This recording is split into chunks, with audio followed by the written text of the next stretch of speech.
Ndiredi ukundiza niphumoya Ndinawamandla ukundiza niphumoya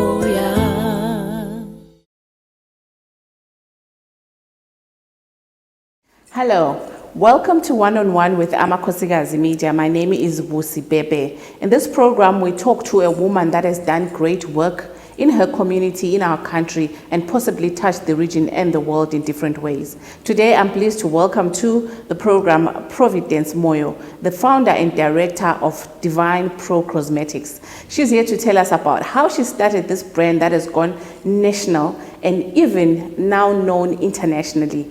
Pro, welcome. Thank you so much. It's great to have you on the program. Now tell us, who is Providence Moyo? Okay, Providence Moyo is a proudly Zimbabwean woman who was born in Wanke. It's a village called Jambesi.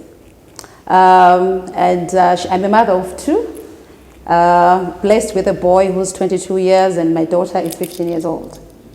And not only that, but I'm a founder and a director of a company called Divine Pro Skincare. That is a company that was established in 2014. We are a company that manufactures skin and hair care products that are harnessed from the indigenous plants of Zimbabwe and Africa. So we are preaching, we want to encourage women to look natural, to use what they have, to be proud of being Africans and being Zimbabweans. It sounds more like an oxymoron, like because many African men especially say, be natural,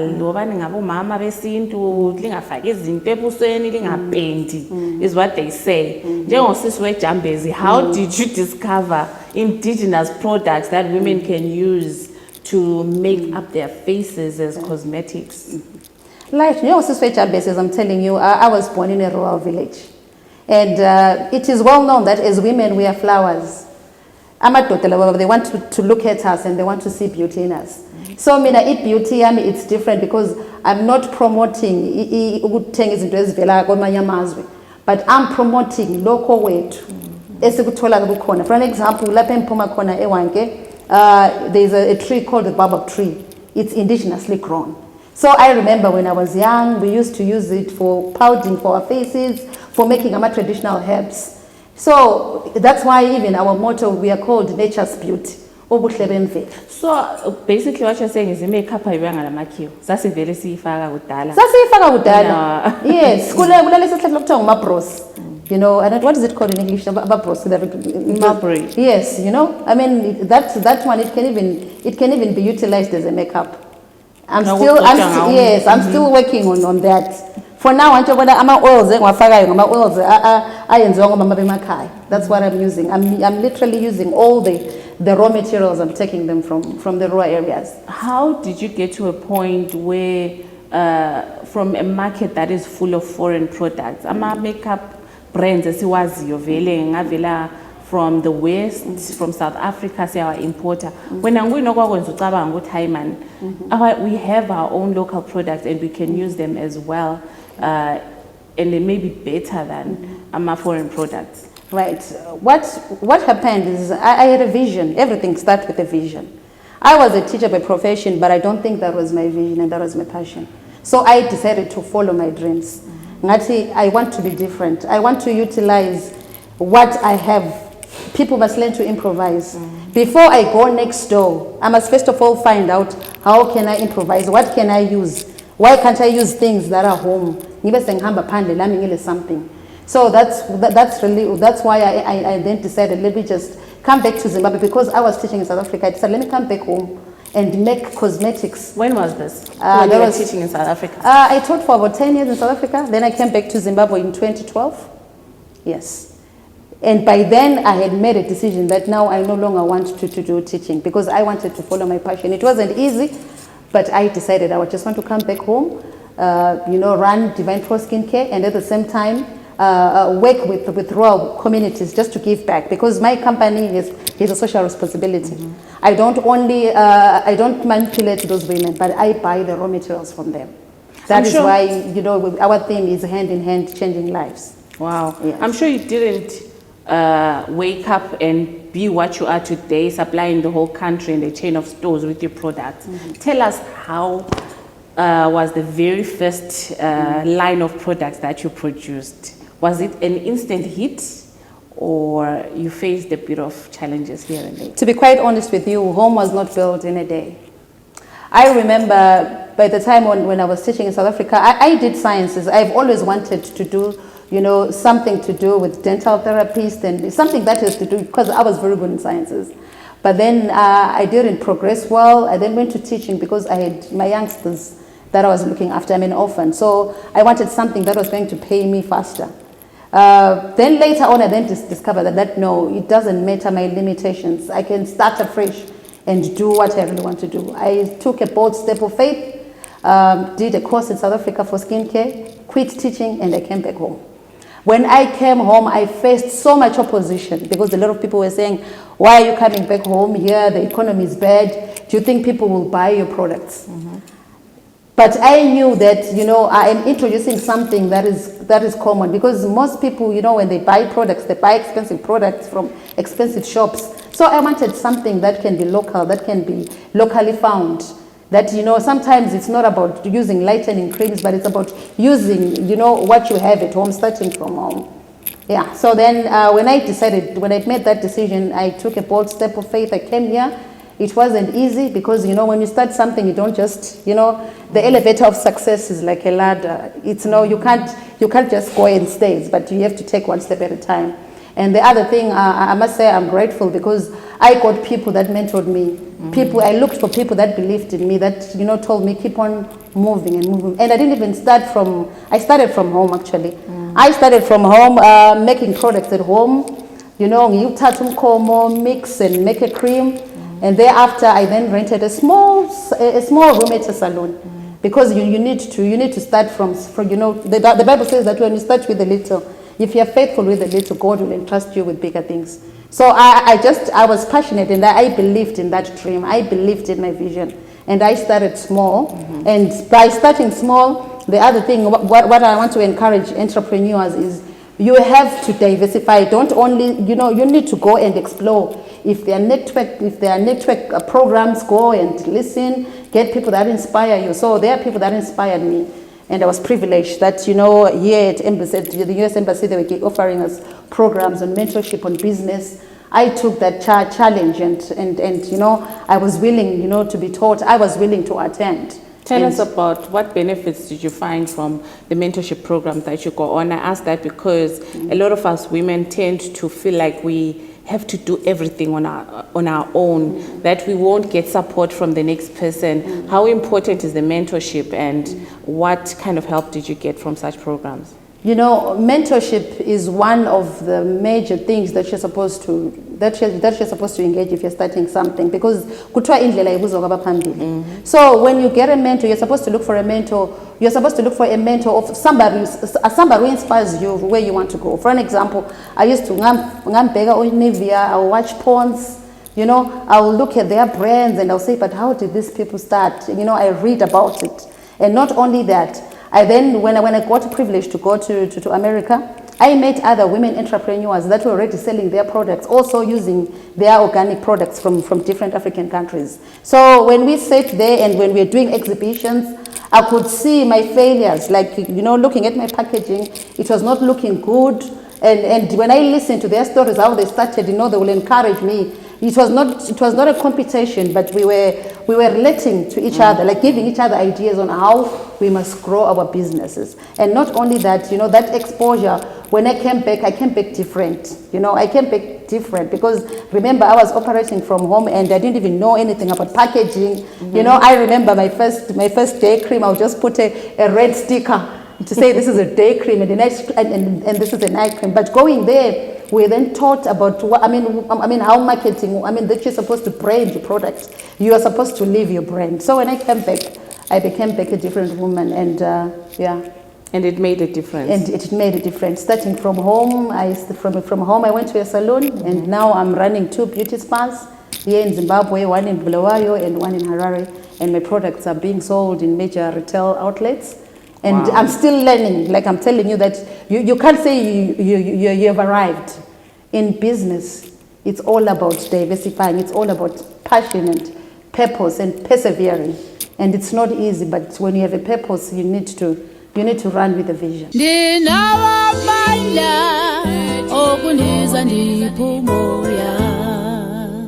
So tell us about the women that you work with in the communities. How did you start reaching out to these women?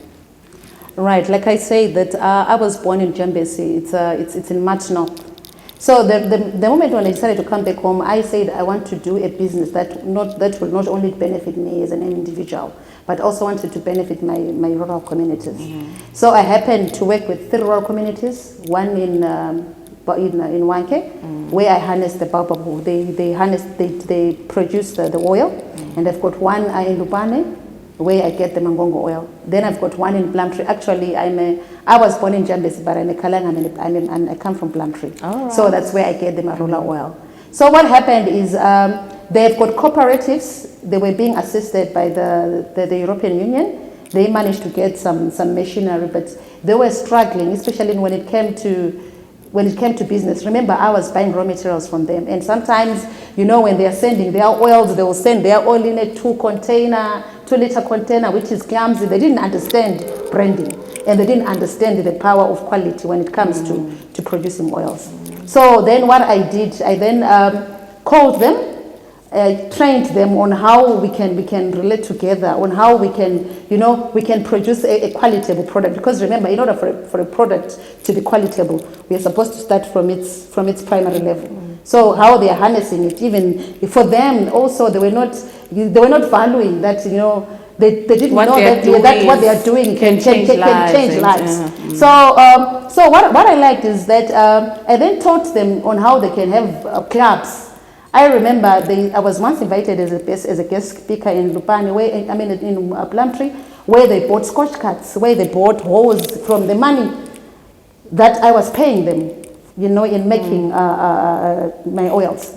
Now they do even peanut butter, they do jam, they are really doing well, and that makes I get excited when I see other women being empowered. And now they are taking it seriously, because they didn't realize that, they've got resources that can make them to sustain their lives. They always wanted to go outside, but now I was teaching that, no, why can't you improvise? Start from your area, check what you have, and utilize that environment, add value to it, So roughly how many women do you think you work with? For an example, there are about 30, maybe 30 each, like each cooperative is about 30 women. Wow. Yeah, 30 women. And sometimes what we do is being assisted by by Practical Action, and there's a group called Practical Action, and so what they normally do is they call them in Bulawayo. They give them workshops, on how they can sell their products, on how they can, they can get clients in selling of the product as well. So those workshops, they get to know that, they get value, they get to survive, because they get money after selling. When they come for trade fairs, they go back home having something to give to their families. So from your story, I sense a lot of growth, that you started with an idea, you implemented it from your house. It was not so good, but you took it to another level, and now you are national and you have branded yourself. How difficult is it for a lot of women to move from the stage of implementation to the stage of growth, and then taking their products from simply a medium to a small to medium scale enterprise to something big like yours? And I'm sure now you're thinking even beyond Zimbabwe with your products. Yeah, like I said, Vusi, it's all about purpose. Most of the times we talk, but we don't implement. Once when you have a vision, you need to have a drive. Not only a drive, but you need to have SMART goals. You need to be real, and start small. Don't start big, but start small, knowing that you're going somewhere. So one thing that I've discovered, that sometimes as women, when we face difficulties, we then give up. We start, you find you're now moving from doing one thing to another. But I want to encourage you that when you're starting something, you have to know that it won't be easy. You will persevere. From your mistakes, you will see that you will grow. And I think what really makes me to keep on moving is because I've got drive. I've got drive, I am passionate, and I persevere. Is there support out there for women entrepreneurs? I realize that you are already helping the grassroots women to also build their small businesses from that level. But how many women are doing that and supporting others to grow their businesses? I'm sure there is support, especially the fact that now we have social media. There are a lot of, there are always a lot of workshops. So sometimes, it's all about you yourself as an individual. If you want to grow, you really have to go out there, reach out to other women, find out how they are doing it. Don't be embarrassed. And the other thing, you don't need only to relate with the people that are a par with you. You need to look for people like myself. I've got people that I look up to, and there are people that look up to me. So you need to balance and have mentorship, have exposure, be humble yourself and pursue. If you find out there is something that I like about this woman, run after that woman, let that woman mentor you. And mentorship is not about every time that person looking for you. You're supposed to pursue that person, because people that are mentors, they're always busy. You need people. You need to hang around with people. There's power with the people that you associate with, will take you to another level. It's important whom you associate with. You don't just associate with people that won't take you somewhere. If you want to go somewhere, you really have to. You just have to be brave enough and say, look, I'm running after this person because there is something that I want to learn from that person. So there's a lot of talk and controversy around the industry that you work in, the beauty industry, that is seen, especially these parts of the world in Africa, as somehow making women feel inadequate and needing to add something to themselves to look prettier. You have to buy hair, you have to buy powder and makeup and lipstick to look good. What would you say to naysayers that feel like women that use makeup or use certain cosmetics to enhance their beauty or to deal with certain skin problems that they probably have and need makeup for, and look down upon that and give them all sorts of names, especially on social media? Yes, right. What I'll say about that, I'll say, beauty is from the inside. Everything must emanate from the inside. We are different. We are created different. That's what makes the world to be a beautiful place. But, if somebody looks at you, and say, you're beautiful. If in the inside of you, you don't feel beautiful, it's not going to work. So it has to start from the inside. Tell yourself that this is me. And even if I can put makeup, not even without makeup, but what is more important is I must have confidence that I'm beautiful. I must have confidence that it matters not what people say outside, as long as I am happy. But now most of the times women now, they're being, they listen to other people. If somebody comes and tells you that, that you're ugly, that goes into their mind, and that's not the case. You need something that will build your confidence. You're supposed to have confidence on your own. And if you feel you're not looking good, you need that makeup, put on that makeup. If you feel you're okay with that makeup or you're okay with bold, that's why we must be different, because that's what makes the world beautiful. So that people can identify that this is Boss and this is Pro. Even if I feel I want to go bald, there's nothing wrong about it. It has all to emanate from the inside. That we are created differently. So as long as you feel it's good for you. Yeah, as long as you're feeling good. Yes, that's what matters. That will shine on the outside. Yeah. Because even if somebody comes and tells you that, Pro, you are not looking good. But if I pepper, when I look at the mirror and when I came out of my house and I feel I'm okay, even though you can come with negativity, or I'm not going to be affected. But then if I take what people say, we don't run a life like that. We just have to accept how God has created us, and we have to embrace each other and love each other. Powerful. Yeah. Tell us about Divine Pro products. You started off with how many? I started with one. It was a day cream, and funny enough, I didn't even know anything about preservation. Like I told you that, when I was given this privilege to go to the States, I then found out that I should look for a microbiologist, somebody who can test my products, and thank God. Did you find one? Yes, locally? There is one who's working for me, who's who's a microbiologist. Working for you, Yes. not with you. Working, yeah, Interesting. we are working together because It's a partnership. Yes. No, why I'm asking when for you shows the growth of your business, Yes, that you're yes. now able to Yes. employ someone to fully work within your system, within your chain of your industrial chain of production. So tell me about the products that you now have. You started off with one, and how many do you have now? Now I have about 13 products. Wow, tell Yes. us about what are those? I have 3 types of soaps. I have a day cream, a night cream, a scrub, Magogo tissue oil, baobab tissue oil, marula tissue oil, and I also have a toner. I have a hair fertilizer with moringa. You know, we get the moringa from Binga. And then we also have got a hair grower using mangongo as well. Yeah. Wow, and all these are supplied. Yes, all these are supplied locally. You can get them locally. And your market chain, how big would you say it is? Right. For now, I must say, yeah, you know, God has been so faithful because I didn't know that I was going to supply in these powerful retail shops. Like, you get my product at Edgar's, you get my product at Jet stores, and you know, due to the economy of Zimbabwe, you'll find that sometimes they don't order much. But I must say that I'm surviving, and I must say that, you know, my packaging wasn't good enough, but they embraced me because they loved the idea of the vision that I had.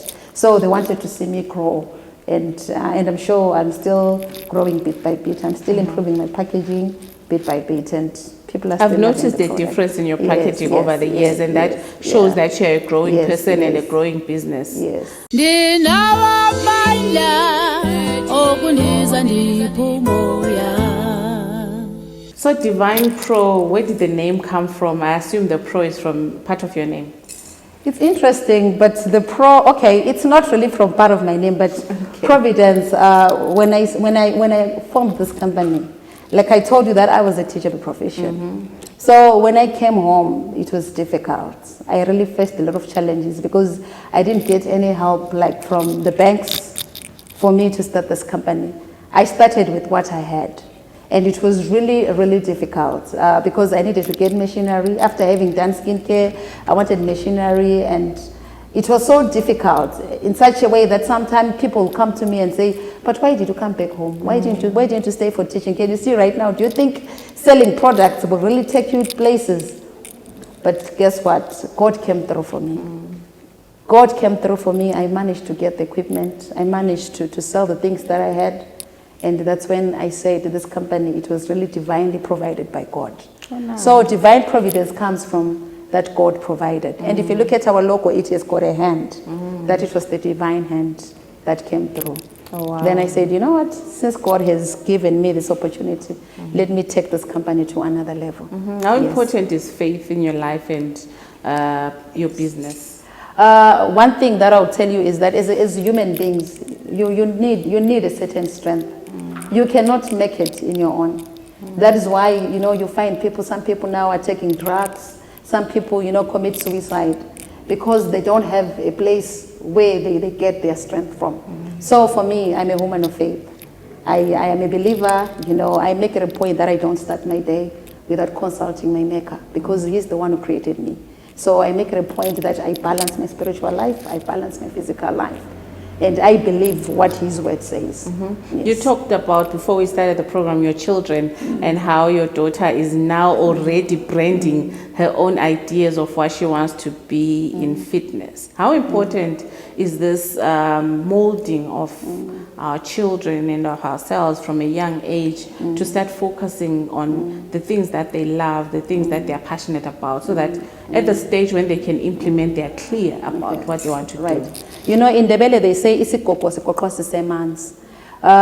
having been an orphan, I lost my parents when I was young. And I didn't have a mother figure and a father figure, you know, in my growing up. I made certain mistakes. There are certain things that I made that I'm not proud of. But because, you know, I'm that woman who presses forward, it doesn't matter the wrongs that you do, but what is more important is what happens next. You have to focus on the future. So I discovered that during my growing up, we didn't have that relationship that nowadays children are having with their children. You know, there are certain things that I couldn't talk to my mom because it was taboo. But then in my growing up and now being a mother, I've discovered that it's important that I must have a relationship with my children.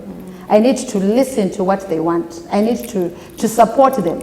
And I'm not supposed to hide, because most of the time when we become strict, yes, we must be strict as parents, but at the same time we need to listen.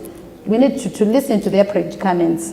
Because if we don't do that, they will get advice from other people, which will be bad advice. So you should be a woman of influence. If you're a parent, take part, find out how she's feeling, you know. But sometimes, you know, during our olden days, we always thought, don't do this, but they don't give you this, they don't give you like the reason why. So I make it a point that I don't want my children to be scared of me, but I want them to know that I'm their #1 fan.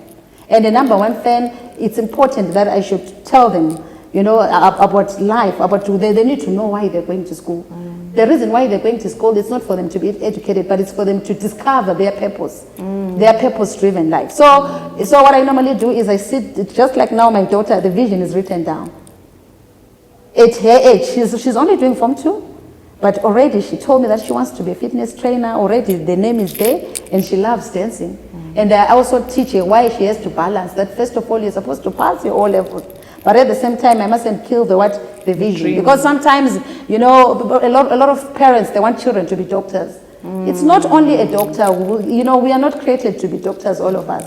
But we need to be comfortable. We need to support their, you know, their career, their vision. If they say she wants to be a dancer, she can be a dancer, and at the same time, she can have a life.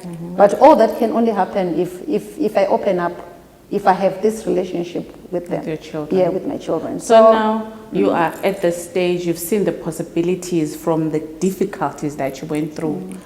Let's say a 16-year-old Providence is watching now.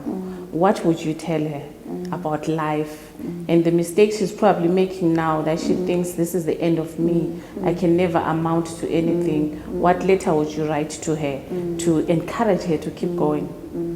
What I will say to her is that, you know, life is what you make it. Life is what you make it, and it is important that you start thinking about your future now. Don't worry about what the negative things that has happened in your life, but you need to be positive. Look for what is more important is but what is more, you can start afresh. You can start again. And in your starting again, that's when you need mentorship. In your starting again, that's when you need people, that you need to change your environment. You know, the people that you associate with, it's either they will build you or they will destroy you. And you need to learn from your mistakes. You can't be doing you can't be doing mistakes all the time. Mistake yes, over and over you again. need to learn from your mistake. That's why there's the word correction. It shows that we are not perfect. But you know, we can correct, especially when we seek God, and at the same time we have mentors, and at the same time we read. You know, we expand, we expose ourselves to things that, you know. I'm one person when it comes to my life. I plan my life in such a way that I don't want to waste time. I take time, I treasure time. Because right now, somebody right now doesn't have a life. So when I have that life, enjoy that life and live it to the fullest. And living it to the fullest, you need to know that things won't happen smoothly. There are always ups and downs, but you need to be positive and arise. It's interesting because a lot of the women that I've chatted with always talk about the people that you hang out with, that you should associate with people that will grow your vision. How important are the friends that we choose, the associations we have, the things we expose ourselves to in terms of entertainment, the books we read, the media that we absorb. It's very important because there's power in association. Like I said, impartation by association. There is negative peer pressure, there's positive peer pressure. And that it's common even in children, even in adults. You know, you find that sometimes, you know, also you get people you know, words have creative power. If, you know, I remember at one point, you know, I was telling this woman who used to say, wena zanka. You know, so wena zanka, it will now end up, because now so words have got creative power. All the time, that's what will happen. If you guys, you hang around together, you know, you are not building each other, you won't go anywhere. But you need people that will build you, that that will push you, because we are called for purpose. We are called for purpose. We are here right now, the two of us. Yeah. If I'm a good friend, you see, I should encourage you to run your race. I mustn't say no, stop, it's useless. So it's important. It's very, very important. Association is very, very important. So mentorship is not necessarily from mentors that you seek out, but it can be even from the people around you, your immediate family, your friends, and the things that you choose to absorb. Yeah. Because words have got creative power. So what you speak will manifest. If you people are always crying and saying we don't have money, things are tough, it will be unzima. But if you get someone saying, okay, let's go for it. Let's work, ladies. Let's push. Those are the type of people that you need in your life. Wow. I'm very particular. I don't waste time. I don't hang around with people that don't go somewhere. With negative energy. Yes, I don't want negative energy. Yes, I always prefer positive energy. And if there's negative energy, let's sort it out. Well, Providence, I'd like to thank you very much for your time. For me, the time is always short, because I'm always learning from women like you, and I'm hoping that our audience, like myself, are being enriched by your experiences and the things that you are doing. Is there any way that people can get in touch with you if they need your products, or if they need to just learn from you, like you're saying that you've managed to encourage women from different backgrounds to also grow their own passions? Yeah, we are there on social media. We have a Facebook page, Divine Pro Skin and Hair Care. We are there also on Instagram, and we also have got WhatsApp chat groups. We have got a shop in Bloyer Rainbow Hotel, and also Harare, so they can get my phone number and WhatsApp me anytime. Thank you very much. Visit our Facebook page. Thank you so much, and we wish you the best, and we're sure we're going to see you grow. I'll be using your products myself, so I hope that I'll be able to testify to how good they are in the near future. Thank you so much, Busi. It's been a pleasure. Ladies and gentlemen, there you have it. That has been Providence Moyo, the director and founder of Divine Pro Skincare Products, which is a cosmetic company here in Zimbabwe, supplying cosmetic products all over the country for various skincare and beauty needs. My name is Busi Bebe, and this has been One-on-One with Amakhosikazi. Today, we were one-on-one with Providence Moyo. Thank you so much. Until next time, have a wonderful day.